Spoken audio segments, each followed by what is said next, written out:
Hello दोस्तों, हमारे channel study रूप में आप सभी का स्वागत है। आज के इस वीडियो में हम आरआरबी एनटीपीसी के लिए 200 अत्यंत महत्वपूर्ण वन लाइनर करंट अफेयर के बारे में पढ़ेंगे। इससे पहले हमने 2 वीडियो अपलोड कर चुके हैं। अगर आप देखना चाहते हैं तो नीचे लिंक दी गई है, वहां आप जाकर देख सकते हैं। तो चलिए शुरू करते हैं। पहला पॉइंट है, फेस स्कैन करने वाला पहला देश कौन सा है? तो फेस स्कैन करने वाला पहला देश है सिंगापुर। दूसरा पॉइंट है, रॉ जिसे कहा जाता है रिसर्च एंड एनालिसिस विंग, यह भारत की एक खुफिया एजेंसी है।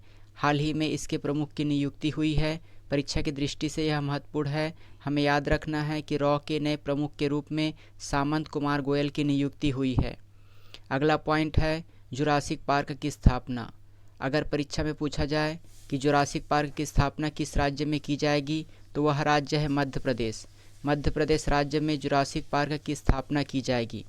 अगला पॉइंट है, किसान सूर्योदय योजना। परीक्षा में यह पूछा जा सकता है कि किसान सूर्योदय योजना का संबंध किससे है? तो इस योजना के माध्यम से किसानों को सिंचाई के लिए बिजली मिलेगी। यह नया प्रावधान किया गया है, जिसके माध्यम से सुबह 5 बजे से लेकर रात 9 बजे के दौरान 3 फेज में बिजली मिल सकेगी। अगला पॉइंट है जो कि चर्चा में रहा था, लोन मोरेटोरियम। लोन मोरेटोरियम के माध्यम से 6 महीने की अवधि के लिए कर्ज पर संचयी ब्याज यानी ब्याज पर ब्याज और साधारण ब्याज के बीच के अंतर की राशि का भुगतान सरकार के द्वारा किया जाएगा। अगला पॉइंट है, आयुष मंत्रालय ने कोविड-19 पर जन आंदोलन अभियान की शुरुआत की है। इस आंदोलन को याद रखिएगा, सार्वजनिक स्वास्थ्य प्रतिक्रिया कोविड-19 उपरोक्त व्यवहार के लिए अभियान। यह अभियान आयुष मंत्रालय के द्वारा चलाया गया और इसका नाम को याद रखिएगा, सार्वजनिक स्वास्थ्य प्रतिक्रिया कोविड-19। अगला पॉइंट है, विश्व पोलियो दिवस और दूसरा है संयुक्त राष्ट्र संघ दिवस। ये दोनों दिवस 24 अक्टूबर को मनाए जाते हैं। संयुक्त राष्ट्र संघ की स्थापना 24 अक्टूबर 1945 को हुई थी, तो उसकी स्थापना दिवस के रूप में संयुक्त राष्ट्र संघ दिवस मनाया जाता है। इसके अतिरिक्त 24 अक्टूबर को ही विश्व पोलियो दिवस मनाया जाता है। अगला पॉइंट है, इजराइल के साथ वीज़ा छूट समझौते पर हस्ताक्षर करने वाला पहला देश कौन सा है? तो वह देश है संयुक्त अरब अमीरात। परीक्षा की दृष्टि से याद रखिएगा, हाल ही में जिसके माध्यम से संयुक्त अरब अमीरात ने इजराइल के साथ वीज़ा छूट समझौते पर हस्ताक्षर किए। अगला पॉइंट है, स्मार्ट ब्लैक बोर्ड योजना। परीक्षा में पूछा जाए कि स्मार्ट ब्लैक बोर्ड योजना की शुरुआत किस राज्य में की गई, तो वह राज्य है तमिलनाडु। अगला पॉइंट है, यूरोपीय संघ के द्वारा 2050 तक शून्य कार्बन उत्सर्जन का लक्ष्य रखा गया है। यूरोपीय संघ यूरोपीय देशों की एक संस्था है, जिसके द्वारा शून्य कार्बन उत्सर्जन का लक्ष्य 2050 तक करने का लक्ष्य रखा गया है। अगला पॉइंट है, 2022 तक भारतीय सेना को पुनर्गठित करके 5 थिएटर कमांडर का गठन किया जाएगा। इसके क्षेत्रों को याद रखिएगा, भारत के उत्तरी कमांड के अंतर्गत पूर्वी लद्दाख के काराकोरम दर्रे से लेकर अरुणाचल प्रदेश तक, पश्चिमी कमांड में सियाचिन ग्लेशियर से लेकर गुजरात के नोक तक। तीसरा कमांड होगा जिसमें प्रायद्वीपीय कमान होंगी, हमारे देश के प्रायद्वीपीय क्षेत्र इसके अंतर्गत आएगी। चौथी कमांड है जो कि एक पूर्ण रूप से वायु रक्षा कमान होगी, और अगला है 5वीं कमांड जो कि एक समुद्री कमान होगी।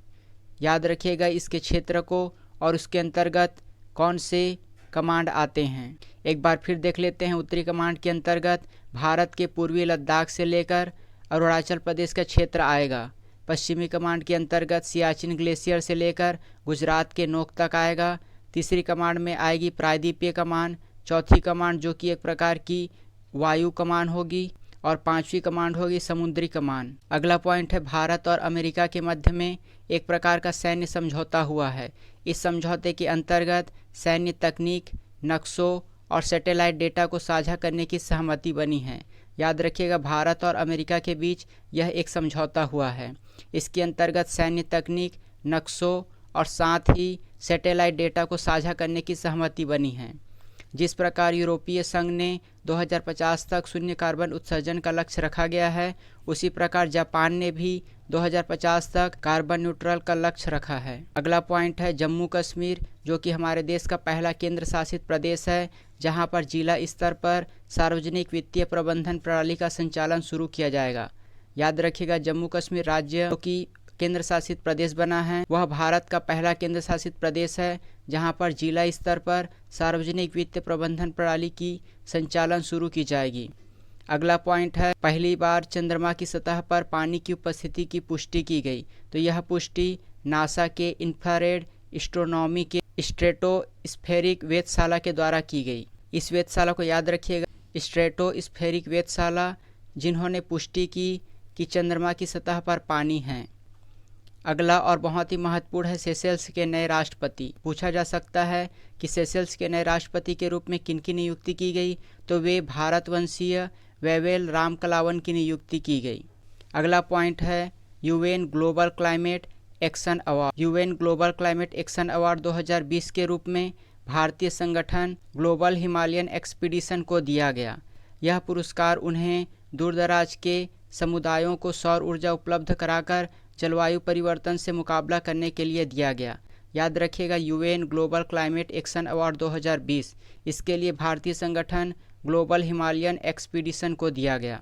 अगला पॉइंट है, भारत आईएनएस सिंधुवीर पनडुब्बी को म्यांमार नौसेना को स्थानांतरित करेगा। म्यांमार नौसेना को एक पनडुब्बी स्थानांतरित की जाएगी भारत सरकार के द्वारा, जिसका नाम है आईएनएस सिंधुवीर पनडुब्बी। अगला पॉइंट है, राष्ट्रीय एकता दिवस। हमारे देश के लौह पुरुष सरदार वल्लभ भाई पटेल जी की जयंती को राष्ट्रीय एकता दिवस के रूप में मनाया जाता है।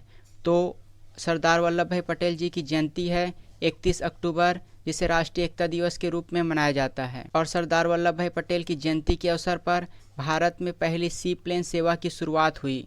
यह सी प्लेन सेवा गुजरात के केवड़िया, जहां पर स्टैचू ऑफ यूनिटी है, वहां से लेकर साबरमती अहमदाबाद के रिवर फ्रंट के बीच शुरू की जाएगी।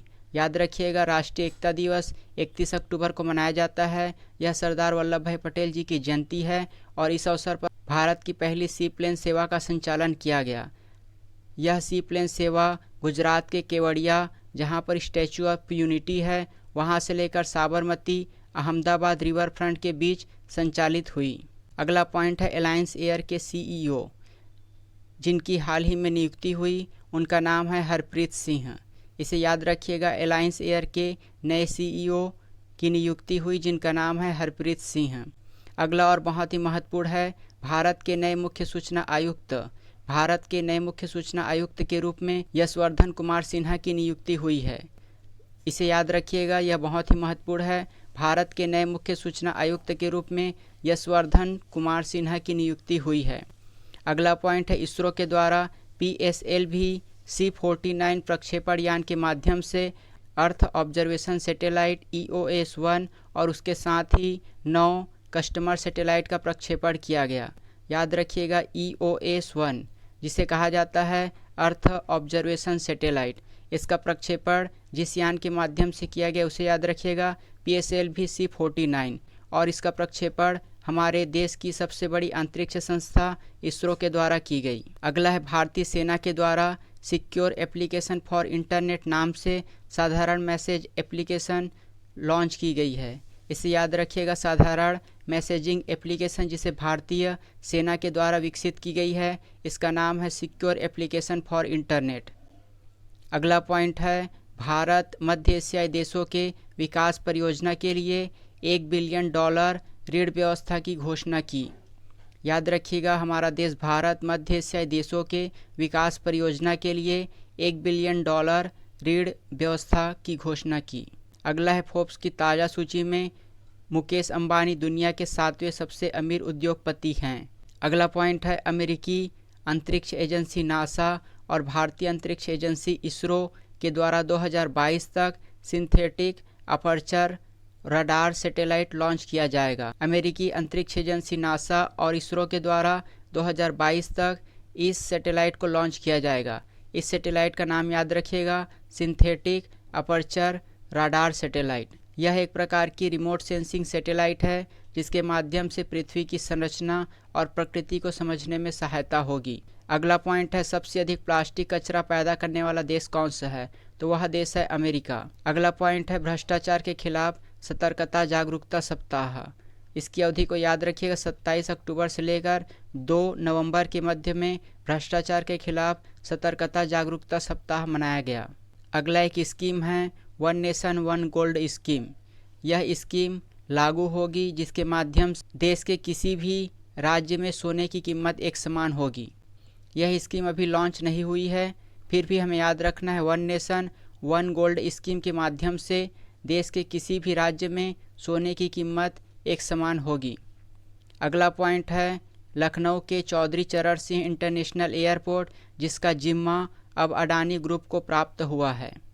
याद रखिएगा इसका संचालन अडानी ग्रुप के द्वारा किया जाएगा और यह अंतर्राष्ट्रीय हवाई अड्डा लखनऊ में स्थित है।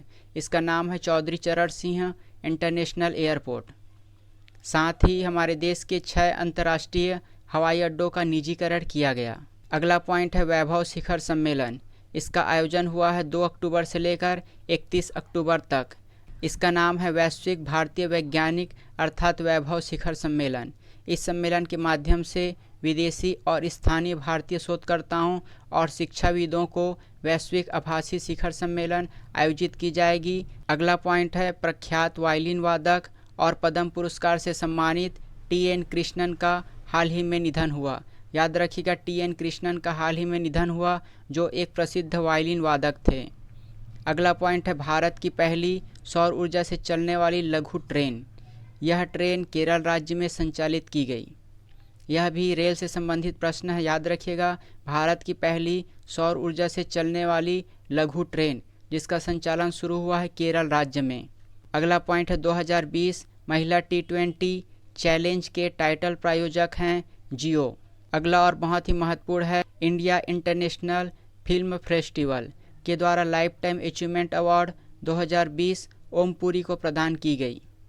याद रखिएगा इंडिया इंटरनेशनल फिल्म फेस्टिवल के द्वारा life time achievement award 2020 Om Puri को प्रदान की गई। अगला है भारतीय रेलवे के द्वारा महिलाओं की सुरक्षा के लिए मेरी सहेली अभियान की शुरुआत की गई है। मेरी सहेली अभियान का संबंध किससे है, तो वह है भारतीय रेलवे के द्वारा महिलाओं की सुरक्षा के लिए यह अभियान शुरू किया गया है। इस अभियान के माध्यम से ट्रेन में अकेली यात्रा कर रही महिला को पूर्ण सुरक्षा एवं हर संभव सहायता प्रदान की जाएगी। अगला पॉइंट है भारत की पहली ई संसाधन केंद्र। भारत की पहली ई संसाधन केंद्र महाराष्ट्र के नागपुर जिले में स्थापित की गई है। महाराष्ट्र के नागपुर जिले में स्थित है न्यायिक अधिकारी प्रशिक्षण संस्थान। वहां पर भारत के पहला ई संसाधन केंद्र स्थापित किया गया। अगला पॉइंट है TRP, जिसे कहा जाता है टेलीविज़न रेटिंग पॉइंट। यह चर्चा में रहा था। इस प्रणाली के माध्यम से यह ज्ञात किया जाता है कि किस टीवी चैनल को कितना देखा जा रहा है। यह एक प्रकार की रेटिंग पॉइंट है जिसे कहा जाता है TRP या फिर कहा जाता है टेलीविज़न रेटिंग पॉइंट। यह टेलीविज़न रेटिंग पॉइंट मापने का कार्य करती है एक संस्था जिसे कहा जाता है बार्क। भारत में बार्क का तात्पर्य होता है भाभा एटॉमिक रिसर्च सेंटर और यहाँ पर बार्क का तात्पर्य है ब्रॉडकास्ट ऑडियंस रिसर्च काउंसिल। ये दोनों बार्क अलग अलग हैं, याद रखिएगा। TRP को मापने का कार्य BARC Broadcast Audience Research Council के द्वारा की जाती है। इस संस्था के द्वारा पूरे देश के कुछ घरों को चयनित करके वहां के टीवी सेट पर व्यूअरशिप मापने का उपकरण अर्थात बैरोमीटर लगाकर मापन किया जाता है कि किस चैनल को कितना देखा गया। संस्था को याद रखिएगा ब्रॉडकास्ट ऑडियंस रिसर्च काउंसिल। अगला है मध्य प्रदेश के पन्ना टाइगर रिजर्व को यूनेस्को के द्वारा world network of biosphere reserve सूची में शामिल किया गया। यह बहुत ही महत्वपूर्ण है, याद रखिएगा मध्य प्रदेश के पन्ना टाइगर रिजर्व को यूनेस्को के world network of biosphere reserve सूची में शामिल किया गया है। अगला पॉइंट है बिहार विधानसभा की सीट। हाल ही में बिहार विधानसभा का चुनाव हुआ जिसके विधानसभा सीट की संख्या पूछी जा सकती है, तो इसके सीटों की संख्या याद रखना है 243 सीटों का चुनाव हुआ। अगला पॉइंट है Lahori stage 1 hydro power project. Lahori stage 1 hydro power project जो कि सतलुज नदी पर हिमाचल प्रदेश राज्य में संचालित की गई है। इसके नाम को याद रखिएगा लाहौरी स्टेज 1। अगला पॉइंट है संयुक्त राष्ट्र अमेरिका के नए राष्ट्रपति। संयुक्त राष्ट्र अमेरिका के नए राष्ट्रपति के रूप में जो बाइडेन की नियुक्ति हुई है। जो बाइडेन डेमोक्रेटिक पार्टी से संबंधित हैं और वे संयुक्त राष्ट्र अमेरिका के 46वें क्रम के राष्ट्रपति के रूप में कार्य करेंगे। इसके साथ ही उपराष्ट्रपति के रूप में कमला हैरिस कार्य करेगी। कमला हैरिस जो कि डेमोक्रेटिक पार्टी से संबंधित हैं और वे उपराष्ट्रपति बनने वाली पहली महिला हैं। ये भारतीय मूल की हैं। इनका नाम है कमला हैरिस। अगला और महत्वपूर्ण है हॉकी इंडिया के नए अध्यक्ष। हॉकी इंडिया के नए अध्यक्ष के रूप में मणिपुर के ज्ञानेंद्रो निकोबम की नियुक्ति हुई है। याद रखिएगा, यह खेल से संबंधित है और महत्वपूर्ण है। हॉकी इंडिया के नए अध्यक्ष के रूप में मणिपुर के ज्ञानेंद्रो निकोबम की नियुक्ति हुई है। अगला पॉइंट है कोविड-19 टिल वी विन। इस पुस्तक के लेखक हैं रणदीप गुलेरिया, जो कि एम्स के निर्देशक हैं। उनके द्वारा यह पुस्तक लिखी गई है। इस पुस्तक का नाम है कोविड-19 टिल वी विन। अगला पॉइंट है भारतीय अंतरिक्ष अनुसंधान संगठन इसरो के द्वारा PSLV-C49 प्रक्षेपण यान के माध्यम से पृथ्वी अवलोकन उपग्रह EOS-01 और 9 अंतर्राष्ट्रीय उपग्रहों का सफलतापूर्वक प्रक्षेपण किया गया। इसे हमने देखा था पृथ्वी अवलोकन उपग्रह, जो कि एक प्रकार की राडार इमेजिंग सैटेलाइट है, जिसके माध्यम से भारतीय कृषि, वानिकी और आपदा प्रबंधन, साथ ही मौसम की कड़ी निगरानी और सीमा निगरानी में सहायता प्राप्त होगी। पृथ्वी अवलोकन उपग्रह, जिसका प्रक्षेपण यान का नाम याद रखिएगा PSLV-C49, यह एक प्रकार की राडार इमेजिंग सैटेलाइट है। अगला पॉइंट है भारतीय सेना के प्रमुख जनरल मनोज मुकुंद नरवणे को नेपाल राष्ट्रपति विद्यादेवी भंडारी के द्वारा नेपाल सेना के जनरल के मानद रैंक से सम्मानित किया गया।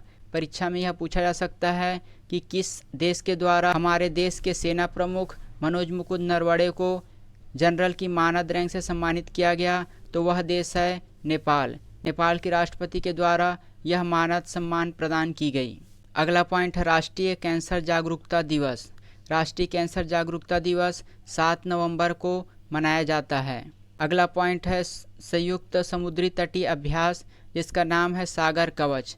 इसका आयोजन किया गया। यह उड़ीसा और पश्चिम बंगाल राज्य के मध्य में यह अभ्यास किया गया। इस अभ्यास का नाम याद रखिएगा सागर कवच, और इसका आयोजन उड़ीसा और पश्चिम बंगाल राज्य के द्वारा संयुक्त रूप से किया गया।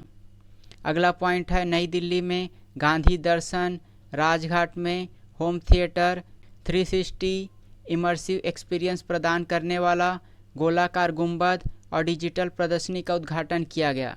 यह सभी प्रदर्शनी नई दिल्ली में संचालित की जा रही है। इसका उद्घाटन हुआ है, याद रखिएगा, गांधी दर्शन और राजघाट में होम थिएटर, 360 इमर्सिव एक्सपीरियंस प्रदान करने वाली गोलाकार गुंबद और साथ ही डिजिटल प्रदर्शनी का उद्घाटन किया गया।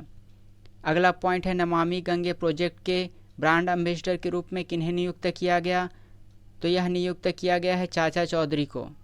चाचा चौधरी को नमामि गंगे प्रोजेक्ट के लिए ब्रांड एम्बेसडर नियुक्त किया गया है। अगला पॉइंट है संयुक्त राष्ट्र संघ के जनरल असेंबली के सहायक अंग प्रशासनिक और बजटीय प्रश्न के संयुक्त राष्ट्र सलाहकार समिति की सदस्य चुनी गई है हमारे देश की विदिशा मैत्रा। याद रखिएगा, विदिशा मैत्रा को संयुक्त राष्ट्र सलाहकार समिति के सदस्य के रूप में इनकी नियुक्ति हुई है। अगला पॉइंट है केरल राज्य सरकार के द्वारा पूरे राज्य में पोस्ट कोविड उपचार क्लिनिक स्थापित किया जाएगा। याद रखिएगा इस पॉइंट को, पोस्ट कोविड उपचार क्लिनिक जो कि केरल राज्य सरकार के द्वारा संचालित की जाएगी। अगला पॉइंट अंतर्राष्ट्रीय मुद्रा कोष के नए सदस्य के रूप में शामिल होने वाला देश कौन सा है, तो वह देश है अंडोरा। इस देश के शामिल होने के पश्चात अंतर्राष्ट्रीय मुद्रा कोष में कुल सदस्यों की संख्या हो गई है 190। अगला पॉइंट है राष्ट्रीय जल पुरस्कार 2019। राष्ट्रीय जल पुरस्कार 2019 के अंतर्गत सर्वश्रेष्ठ राज्य की श्रेणी प्राप्त हुई है तमिलनाडु को। यह बहुत ही महत्वपूर्ण है। राष्ट्रीय जल पुरस्कार 2019 के तहत सर्वश्रेष्ठ राज्य श्रेणी में शीर्ष स्थान प्राप्त हुई है तमिलनाडु राज्य को। अगला पॉइंट है सड़क परिवहन एवं राजमार्ग मंत्रालय के द्वारा अधिसूचना जारी की गई है कि 4 पहिया वाहनों में 1 जनवरी 2021 से फास्टैग अनिवार्य होगा। अगला पॉइंट है केरल राज्य के द्वारा मछुआरों के जीवन में सुधार के लिए परिवर्तनम योजना की शुरुआत की गई।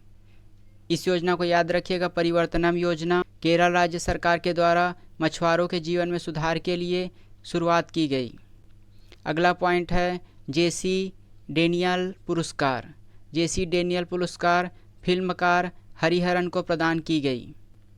अगला पॉइंट है जवाहरलाल नेहरू विश्वविद्यालय के परिसर में स्वामी विवेकानंद जी की आदमकद मूर्ति का अनावरण किया गया।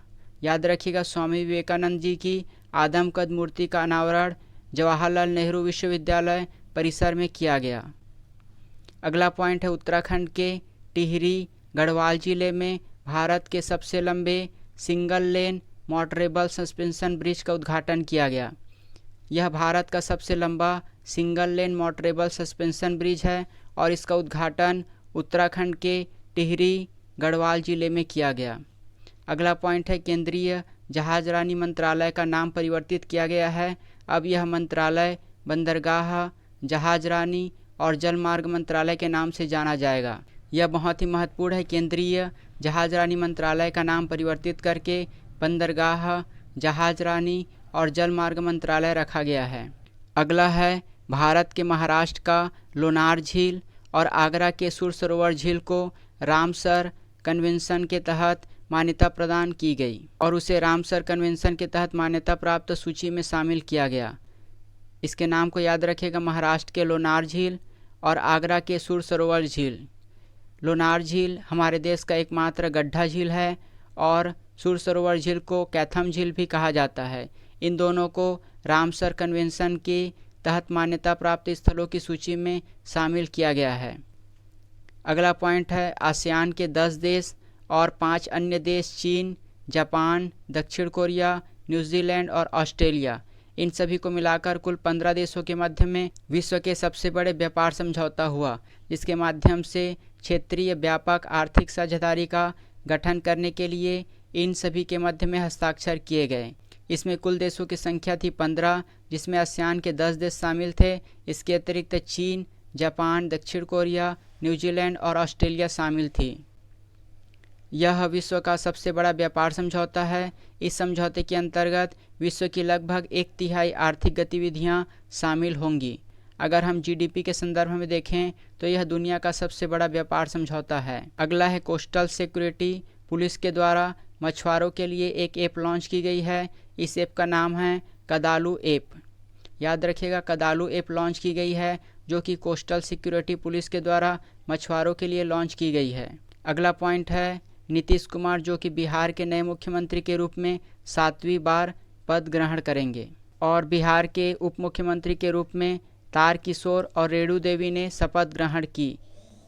बिहार के वर्तमान राज्यपाल हैं फागू चौहान, जिन्होंने मुख्यमंत्री को उनके पद की शपथ दिलाई। अगला पॉइंट है ब्रिक्स का 12वां शिखर सम्मेलन 2020। इस वर्ष ब्रिक्स के 12वें शिखर सम्मेलन की अध्यक्षता रूस के द्वारा की गई।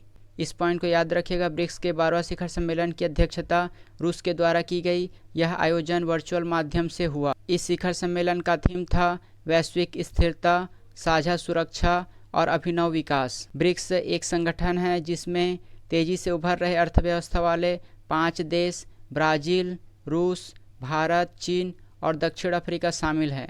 याद रखिएगा, ब्रिक्स का फुल फॉर्म होता है ब्राज़ील, रूस, इंडिया, चाइना और साउथ अफ्रीका।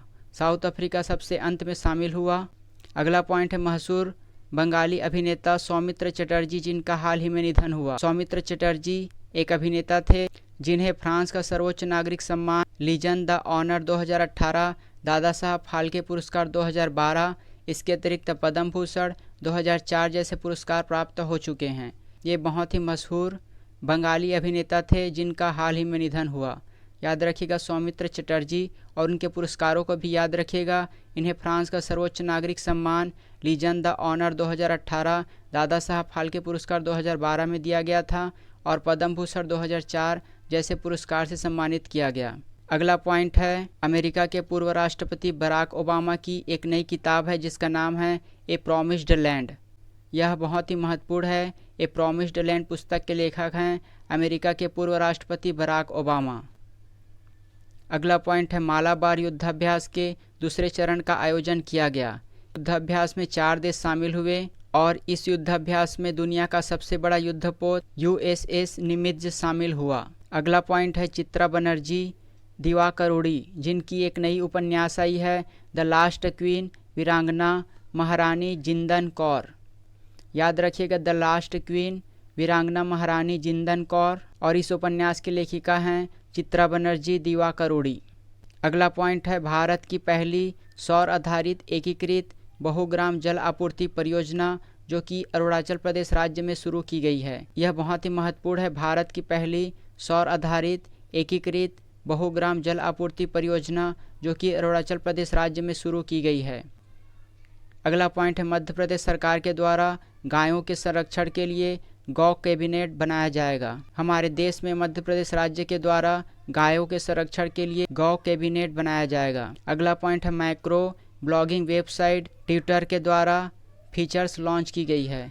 इस फीचर का नाम है फ्लिंट फीचर, जिसके माध्यम से कोई भी ट्वीट, फोटो या फिर वीडियोस 24 घंटे के बाद स्वतः ही विलुप्त हो जाएगी। इस फीचर को याद रखिएगा, फ्लिट्स फीचर। अगला पॉइंट है रिजर्व बैंक ने क्रिस गोपाल कृष्णन को रिजर्व बैंक इनोवेशन हब के पहले अध्यक्ष के रूप में नियुक्त किया है। रिजर्व बैंक वित्तीय क्षेत्रों में नवाचार को बढ़ावा देने के लिए यह इनोवेशन हब की स्थापना की है। इस इनोवेशन हब का नाम है रिजर्व बैंक इनोवेशन हब, जिसके नए अध्यक्ष के रूप में क्रिस गोपाल बालकृष्णन की नियुक्ति हुई है। तो आज के लिए बस इतना ही। अगर आपको हमारी ये वीडियो अच्छी लगी और आगे भी ऐसे ही 200 वन लाइनर करंट अफेयर प्राप्त करना चाहते हैं तो हमारे चैनल को सब्सक्राइब कीजिए और बगल का नोटिफिकेशन बेल भी ऑन कर दीजिए ताकि हमारे द्वारा डाली गई सारी वीडियो आप तक पहुँचे सबसे पहले। धन्यवाद।